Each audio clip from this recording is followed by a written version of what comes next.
This is an honest review of Beach Invasion 1944, where you get to play as the fascists, guys. Let's take a look. So guys, my excitement for this game stemmed from in the original Call of Duty 2, where you play as the Russian campaign.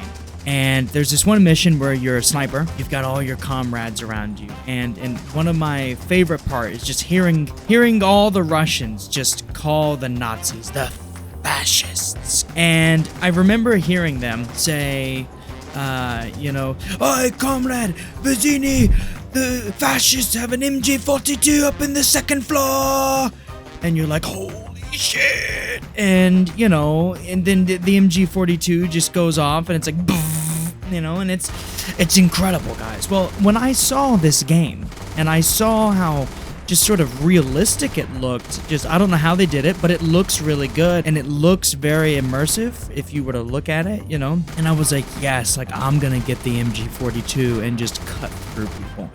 And guys, you get to do that. However, that only lasts for about 15 minutes. Because after about 15 minutes, you've seen everything this game has to offer. But before we can continue, guys, if you're a fan of unadulterated, honest reviews of AAA, AA, and indie games with maximum prejudice, and that seems like an interest to you, please just absolutely annihilate the YouTube family. Drop the nuke on Hiroshima again, but on the YouTube headquarters, starting with Mama Subscribe, Papa Bell, and Child Like button. That way you don't miss any of my uploads. Alright, let's get on with the review. What is this game? It's replicating the beaches of Normandy, where you're not playing as the Americans this time. You're playing as the fascists.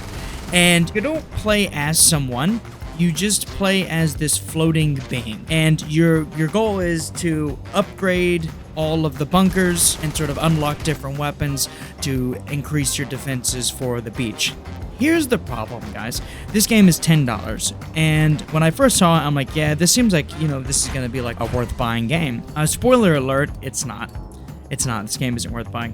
So why? Why though? Well, let's start with the options. Let's start with the graphics. The graphics look good, but the options are very limited. You don't really get a whole lot, and there are no key rebinds, but that's because you don't really, for the most part, need to use your keyboard. This is all mouse controlled. So what is it? So you start out and it's wave based, right? You have to kill X amount of enemies before you can move to the next stage. So let's say the first stage you have to kill 5 people. You'll see the Americans coming in, the ramp will drop, and they'll just run out, and you kill them. But the big immersion, one of many immersion killers here, is you'll kill 5 people and the round will just end and then you get to upgrade. But it doesn't matter if there's anyone left. It just sort of abruptly stops and says, oh, you've killed 5 people, that's it. Congrats, let's move on. You'll then upgrade and everything resets. So everything goes back. You see them drive in the boats again, and this time you have to kill 10 people. Everyone comes up, you kill 10 people without drop of the hat, boom. It'll just end. You do your upgrades, and it's like that over and over and over and over again. Now, what are the upgrades? What is it? What are the weapons you get to use? Tell me, what do the fascists do? Well, guys, you get the MG42!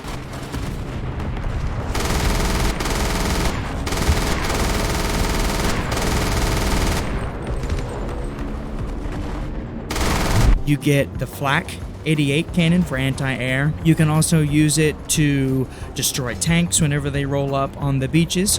You get this other machine gun. I forgot what it's called.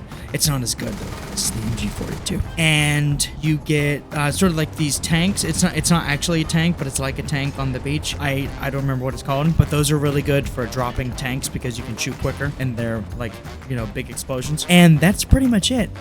That's it. That's all what you can upgrade. You can also buy repairs, which cost 5 points apiece. I'm pretty for sure points are equivalent to how many people you killed that turn. So if the goal is to kill 50 people, you'll get 50 points at the end.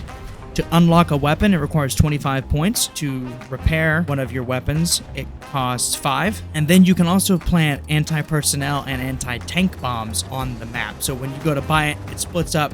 The beach is divided into 3 sections. You have your middle, left, and right. And then you just click, and you say, yep, I want anti-personnel there, and it'll just automatically place them. And those are really helpful, especially like if you just keep dropping the anti-personnel and anti-tank bombs. I've noticed that it gets really easy, just because, you know, you can focus on dropping planes out of the sky while your bombs and your mines are kind of just taking care of everything else. That's not to say you have to completely, you know, avoid it, but they're really helpful. And then besides that, well, I guess you also you can call in airstrikes. So you'll click E on the keyboard, and then an airstrike will just come through and just pretty much clean the beach. It'll just clean the beach. And that's it. So, and honestly, guys, that's pretty much it. You'll have upgrades you can get throughout the upgrade drops that will come in. So they'll fly in, like, they look like care packages flying through. You'll shoot the crates down, and then you'll get maybe like toxic rounds or explosive rounds, or you'll get repairs for the weapon you're using or anything like that. You know, the camera angle, like I said, is really immersive. It's really cool to play as the bad guys in this case. Usually we always get to play, we always are storming the beaches in these types of games. We're never playing as the fascists in these types of games. So from that perspective, it's really neat that they've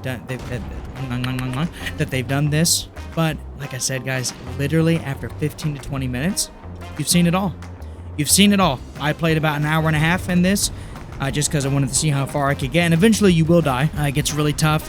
They start really hammering hard. You'll see boats just kind of, you know, buzzing all throughout the water, and they're hammering your stuff. But yeah, I mean, for $10, listen, I think there's not enough content here. It seems like they could do a lot with this, and you're not even a person. So you're like this being that just sort of floats in between the guns. So when you change your guns, you just scroll, or you can use the number keys, and you'll jump between the guns. You don't have to actually like run to each gun. I mean, that alone would have been an immersive switch. I don't know why they didn't do that. Instead, you just kind of fly between them. But yeah, that's my biggest gripes. You know, the game isn't immersive. It's too expensive, and it looks great. I mean, it looks really good, especially at nighttime. Nighttime looks awesome, guys. You'll see the lights shining on the beach and watching them come down and just storming the beaches, and you just see them. Man, it's really good. The guns sound really good. It's really good. This is just yet another game that has fallen short of its price tag. Wait, here lately people are just really overpricing their games. I don't know what it is. I was really excited about this game. I was really hoping that this game was I was gonna be able to tell you, yeah, this game's worth buying, but unfortunately it's not. So yeah, all right, well there you go, guys. Really quick one, and that'll do it. So thanks so much for watching, guys. See you in the next one.